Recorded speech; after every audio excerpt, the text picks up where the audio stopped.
नमस्कार दोस्तों, बहुत बहुत स्वागत है आप सभी का। आज की बड़ी खबरें और मुख्य समाचार लेकर आए हैं, जहां पर जानेंगे बैलेट पेपर के समर्थन में क्या सभी कांग्रेसी विधायक दे देंगे इस्तीफा, क्योंकि मांग उठी है तेजी से। बीजेपी से लेकर इलेक्शन कमीशन सभी हैरान हैं। वहीं जानेंगे इंडिया गठबंधन जीत रहा है 2024 का रण।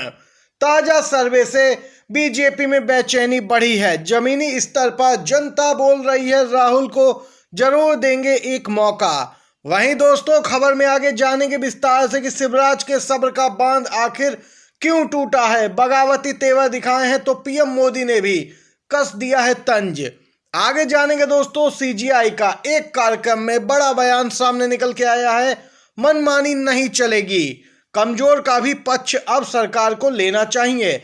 यहाँ पे इसी प्रकार की बड़ी खबरों को आगे विस्तार से आप तक पहुंचाएंगे। वहीं अगर आप भी मानते हैं कि 24 के चुनाव में इंडिया गठबंधन जीत सकता है तो लाइक कीजिएगा वीडियो को, कमेंट बॉक्स में जरूर लिखिएगा दोस्तों, बी सपोर्ट इंडिया।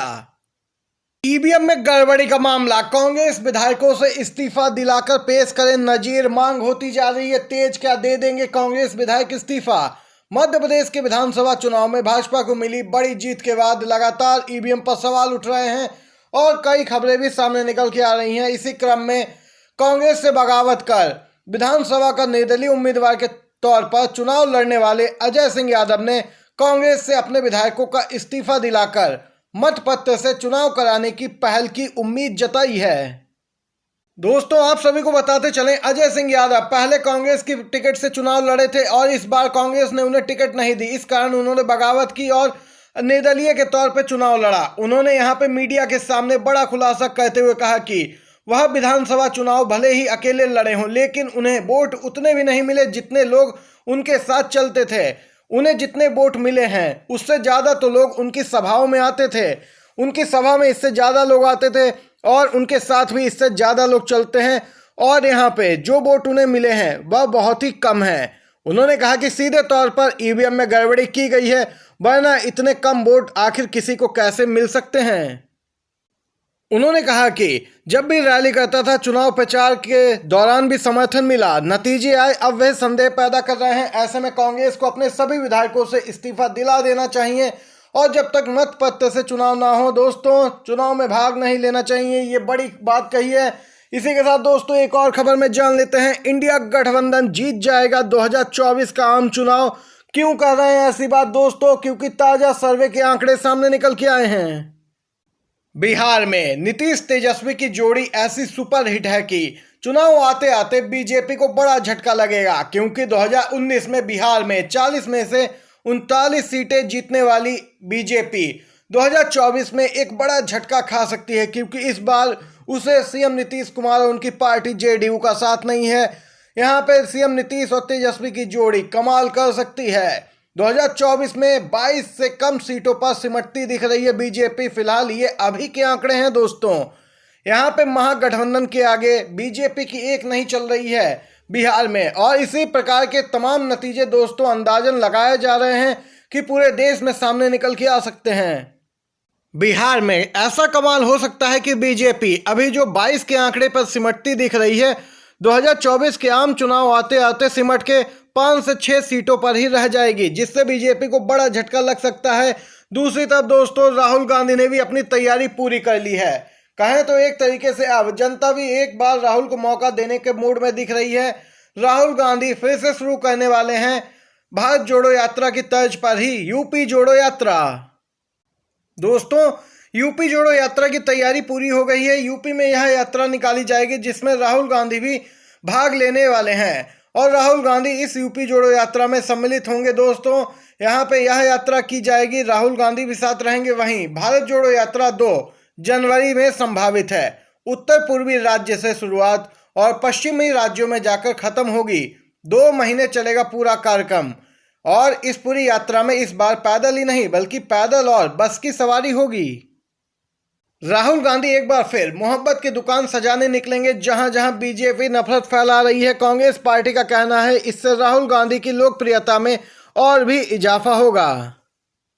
और वहीं सोशल मीडिया पर भी हैशटैग भारत जोड़ो यात्रा 2 जबरदस्त तरीके से ट्रेंड कर रहा है। दोस्तों, अगर आप भी राहुल गांधी के समर्थन में हैं तो वीडियो को लाइक जरूर कीजिएगा।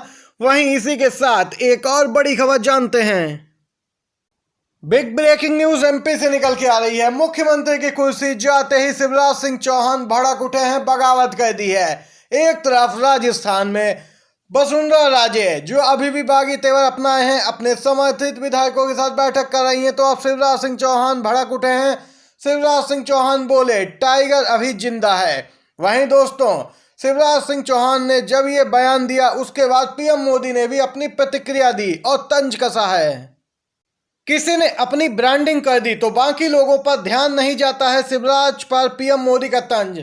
हालांकि इस सब के चलते पीएम मोदी ने शिवराज सिंह चौहान या मुख्यमंत्री मोहन यादव में से किसी का भी नाम नहीं लिया, मगर उनका इशारा साफ था। बता दें कि मुख्यमंत्री पद से इस्तीफे के बाद भी पूर्व सीएम शिवराज सिंह चौहान अपनी लोकप्रियता को लेकर निरंतर खबरों में बने हैं और बीजेपी नेतृत्व तो चाहता है सिर्फ पार्टी में दो लोगों की लोकप्रियता बरकरार रहे और किसी की नहीं। लेकिन शिवराज सिंह चौहान अपनी लोकप्रियता को लेकर निरंतर चर्चा में हैं और काफी लोकप्रिय भी हैं।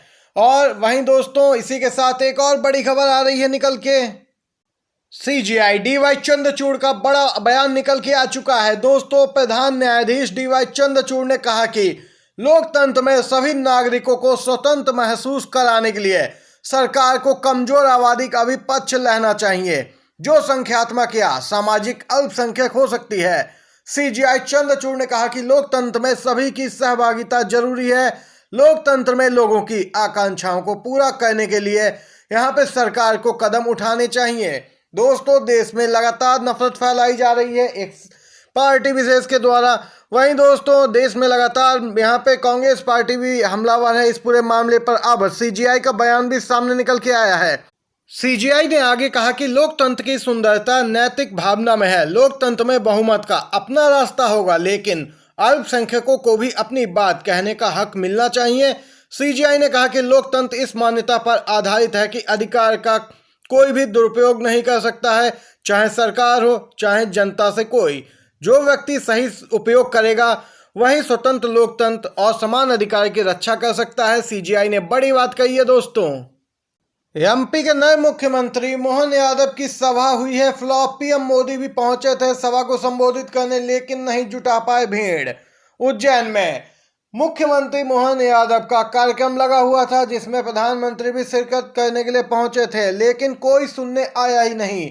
वहीं अब इस पर सोशल मीडिया यूजर्स की भी प्रतिक्रियाएं निकल के आने लगी हैं। एक यूजर ने तो कहा कि यह जनमत से नहीं बल्कि ईवीएम के मत से बनी सरकार है, इसीलिए तो कोई नहीं आया सुनने। तो वहीं एक अगले यूजर ने कहा कि मुख्यमंत्री तो पर्ची से बने हैं, जनता के मन से नहीं, इसीलिए कुर्सियां खाली रह गई हैं। देख सकते हैं दोस्तों, ये अपडेट निकल के आई है। आज की तमाम बेहद बड़ी खबरें और सभी मुख्य समाचार दोस्तों जो आप सभी ने जाने हैं वीडियो में। वीडियो पसंद आया हो तो लाइक कीजिएगा। अगर आप चैनल पर नए हैं तो आपसे रिक्वेस्ट है चैनल को सब्सक्राइब कीजिएगा, जिससे कि बड़ी खबरें आपको पहले मिले। आप सभी दोस्तों का वीडियो देखने के लिए बहुत बहुत धन्यवाद। जय हिंद, जय भारत। नमस्कार दोस्तों।